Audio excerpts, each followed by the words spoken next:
So in the last episode, we saw that Kim gets a call from Minji, and it turns out she's actually still alive. Then we're shown a scene from 5 months earlier. Minji's friend comes up to her because she got caught playing games in class. So the teacher confiscated her phone. She just asks Minji to borrow her phone for a little while. Minji hands it over. But after taking the phone, she also says, "Ugh, what a lame phone this is. It's just like my dad's phone. You should really get a new one." Then she checks out the other girls' phones, which look like newer, more expensive models. Minji's phone was already 3 years old, so now she starts thinking she should get a new phone too. Then she goes home, and she's cooked up a ton of food for her dad. She's trying to butter him up, asking how he's doing, how work's going. Basically, she's trying to win him over. Ida says, "I'll wash all the dishes. I'll do everything." Now Kim, well, her dad, catches on that she must need money. He asks, "How much money do you need?" And Minji says, "I don't need money. I need a new phone. My phone's really old now. The other kids get a new one every year, some even every month, and I don't even want to bring my phone to school anymore. I'm embarrassed to show it." So Kim tries to shut her down by showing her his own flip phone. Seeing that, she snaps back, "Then go get yourself a new phone too," and storms off to her room, upset, without eating. Then, when she gets back home from school, Kim had a surprise waiting for her. He'd bought her a new phone. Seeing it, she's overjoyed, and along with the phone, there was also a heart-shaped keychain. Minji is thrilled. Then, in the present timeline, we're shown a scene at the police station. But when Minji's call comes in, Kim can't hear any sound from her side, and the call cuts off, meaning he never actually heard Minji's voice. He calls her back, but by now her phone is already off. Meanwhile, the South Korean intelligence agency is trying to trace Kim's phone to figure out his location. But they're having a hard time with it because Kim uses an old-style keypad phone.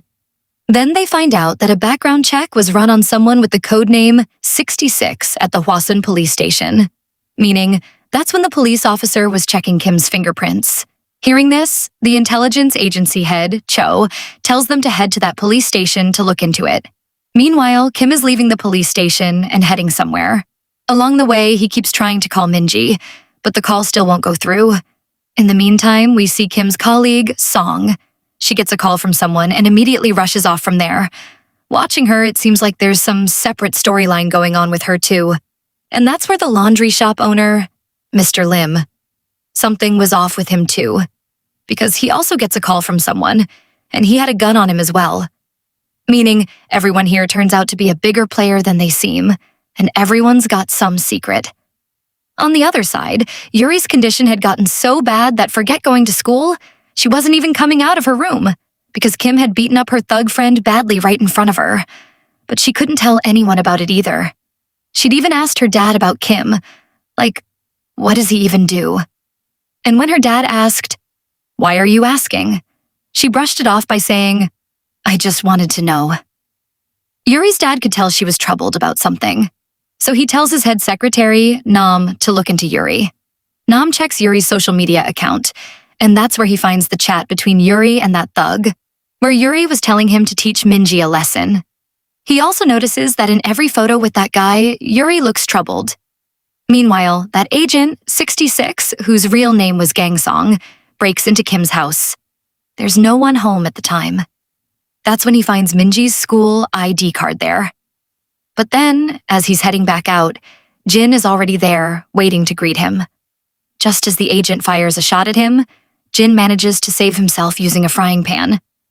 Looks like it cut off right there. "Want me to keep going once you send the rest?" And uses it to knock the agent down. The two of them get into an absolutely intense fight. Basically, nothing here is normal. Everyone turns out to be some kind of agent, no less than a trained soldier. Jin was so strong that he manages to drive the agent off and then chases after him to catch him. But once they're gone, the laundry shop owner, Mr. Lim, steps out from behind the curtain, meaning he'd been hiding there the whole time. He then calls the head agent, Cho, and tells him everything. That someone was after Kim, and that this person is likely a North Korean operative. Meanwhile, they manage to track Kim's phone location, and it turns out to be Hansu's taekwondo studio. Here, we also learn that Hansu was a specially recruited agent for the National Intelligence Service.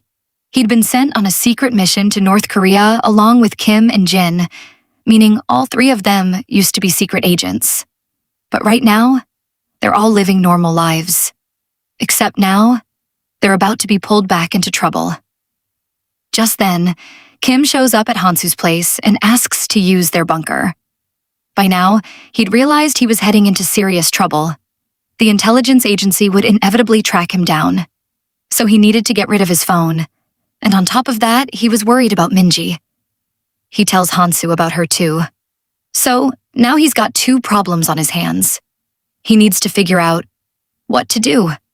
And on top of that, his troubles could drag Hansu into danger too. But Hansu says finding Minji comes first. Track her phone. Just then, Cho shows up. Seeing him, Kim quickly hides. Here we're also shown why Cho hated Kim so much. For one, Kim was originally from North Korea. And on top of that, when he fought against them, he couldn't keep his identity a secret. That's why Cho had been after him. He wanted to capture him. And to do that, he'd even brought along a kid as leverage. But the kid turns out to be pretty sharp and manages to escape on his own. So now, seeing their chance, Kim and Hansu jump into a fight, and there's a solid action sequence. They manage to get out of there, but Cho's entire team had come along with him. So Hansu holds them off somehow while the two of them rush to the terrace and rappel down. But before leaving, Hansu lets the air out of some of the vehicle's tires so no one can chase after them. After that, they head into a secret bunker where they get into a high-tech surveillance vehicle. Inside, it's fitted with computer screens and advanced tracking equipment. Kim drives while Hansu tries to track Minji's phone location. Just then, Kim's phone gets a call from an unknown number. Comes in, and he can't figure out who it could be. Hansu wonders if it might be Minji, but it turns out to be Jin. He'd called from some Marine officer's phone. He was worried about Kim, so they tell him that some North Korean operative was after Kim and had even shown up at his house. But he's relieved to hear Kim's currently with Hansu, meaning he should be safe for now. They also tell him that the agent had seen Minji's photo, so her life could be in danger too. But he doesn't know Minji's already in trouble. So Hansu tells him about Minji's kidnapping. Hearing this, Jin starts cursing. Who's the bastard who kidnapped Minji? Right as they get a lock on Minji's location, Jin says, "I'll meet you there." Meanwhile, Chairman Ju's secretary, Nam, goes to that thug's house. Yuri's friend, who was in really bad shape after the beating Kim gave him, his whole face swollen up. He tells Nam the entire story about Minji. Nam pays him off and asks about Kim. "He's the one who beat you?" The guy says, "He's not even human. He's terrifying. His body was covered in scars and what looked like bullet wounds. He seemed really angry. He was furious that this had happened to him because of Yuri. So he tells Nam to pay him off more to keep him quiet." Nam then reports all of this to the chairman, who tells him to erase all evidence against Yuri. And right now, this thug was the biggest piece of evidence.